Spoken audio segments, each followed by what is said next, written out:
Rowdy sheeter ಬಿಕ್ಲಶಿವ ಕೊಲೆ ಪ್ರಕರಣದ ಆರೋಪಿಯಾಗಿರುವ ಬೈರತಿ ಬಸವರಾಜ ಬಂಧನ ವಿಚಾರಕ್ಕೆ ಸಂಬಂಧಪಟ್ಟ ಹಾಗೆ ಪೊಲೀಸ್ ಆಯುಕ್ತ ಸೀಮಂತ್ ಕುಮಾರ್ ಸಿಂಗ್ ಒಂದು ಹೇಳಿಕೆಯನ್ನು ಕೊಟ್ಟಿದ್ದಾರೆ. ಪ್ರಕರಣದಲ್ಲಿ ಯಾರೇ ಭಾಗಿಯಾಗಿದ್ರೂ ಕೂಡ ಬಂಧನ ಮಾಡಲಾಗುತ್ತೆ.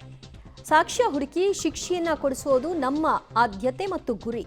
ಮೊದಲನೇ ಆರೋಪಿ ಏನಿದ್ದಾನೆ ಜಗ್ಗ ತಲೆಮರೆಸಿಕೊಂಡಿದ್ದಾನೆ. ಆ ಹುಡುಕಾಟವನ್ನು ಕೂಡ ಈಗ ತೀವ್ರಗೊಳಿಸಲಾಗಿದೆ.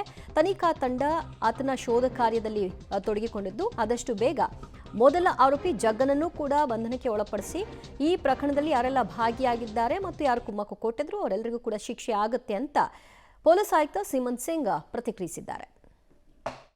ತುಂಬ ಸೀರಿಯಸ್ ಆಗಿ ತಗೊಂಡಿದ್ದೀವಿ. ಯಾಕೆಂದರೆ ಇದು ಭಾಳ ಬರ್ಬರಾಗಿ ಹತ್ಯೆ ಆಗಿತ್ತು ಅದು. ಸೊ ನಿಮಗೆ ಕಾಲದಲ್ಲಿ ನಾವು ಯಾರ್ಯಾರಿಗೆ ಅರೆಸ್ಟ್ ಮಾಡಿದ್ದೀವಿ, ಏನೇನು ಮಾಡಿದ್ದೀವಿ, ನಾವು ನಿಮಗೆ 2 ಪ್ರೆಸ್ ನೋಟ್ ಹೋಗಿದೆ. ಅದರಲ್ಲಿ ಫಸ್ಟ್ 5 ಜನಗೆ ನಾವು ಅರೆಸ್ಟ್ ಮಾಡಿದ್ದೀವಿ 4 ದಿವಸ ಹಿಂದೆ. ನಿನ್ನೆ 2ಗೆ ಅರೆಸ್ಟ್ ಮಾಡಿದ್ದೀವಿ. ಟೋಟಲ್ ಇಲ್ಲಿವರೆಗೆ 7 ಜನ ನಮ್ಮಲ್ಲಿ ಅರೆಸ್ಟೆಡ್ ಇದ್ದಾರೆ.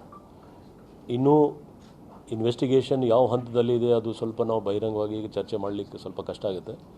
ಬಟ್ ಒಂದು ಇದೆ, ನಾವು ಡೀಟೇಲ್ ಆಗಿ ಇದಕ್ಕೆ ಪರೋಕ್ಷವಾಗಿ ಅಪರೋಕ್ಷವಾಗಿ ಅಥವಾ ಮಾಸ್ಟರ್ ಮೈಂಡ್ ಅಥವಾ ಹಿಂದೆ ಯಾರು ಮುಂದೆ ಯಾರು ಅದೆಲ್ಲ ನಾವು ವೆರಿಫೈ ಮಾಡ್ತಾ ಇದ್ದೀವಿ.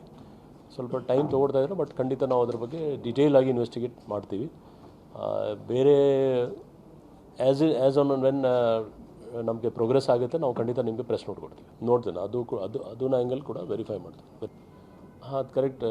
ಅದಕ್ಕೋಸ್ಕರ ನಾವು ಏನು ಹೇಳ್ತಾ ಇದ್ದೀವಿ, ಈ ಕೇಸ್ದು ಇನ್ವೆಸ್ಟಿಗೇಷನ್ ಸದ್ಯಕ್ಕೆ ನಡೀತಾ ಇದೆ.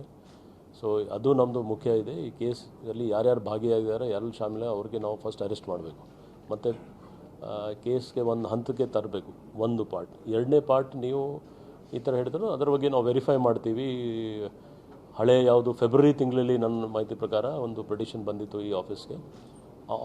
ಅದರದ್ದು ಏನಾಯಿತು ಮತ್ತು ಯಾಕೆ ಈ ಥರ ಮತ್ತೆ ರಿಪೀಟ್ ಆಯಿತು ಈ ಸರಿ, ಅದು it's a serious thing. Will look into that. ಖಂಡಿತ ನಾವು ಅದ್ರ ಬಗ್ಗೆ ಯೋಚನೆ ಮಾಡಿ.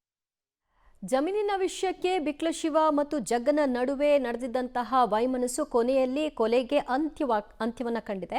ಬರ್ಬರವಾಗಿ ಹತ್ಯೆಯನ್ನು ಮಾಡಲಾಗಿದ್ದು ಆ ಒಂದು ಕೊಲೆಯಲ್ಲಿ ಜಗ್ಗ ಅಂಡ್ ಟೀಮ್ ಭಾಗಿಯಾಗಿದ್ದ ಅಂತ ಹೇಳಿ ಒಟ್ಟು 4 ಈಗಾಗಲೇ ಬಂಧನಕ್ಕೆ ಒಳಪಡಿಸಿದ್ದಾರೆ.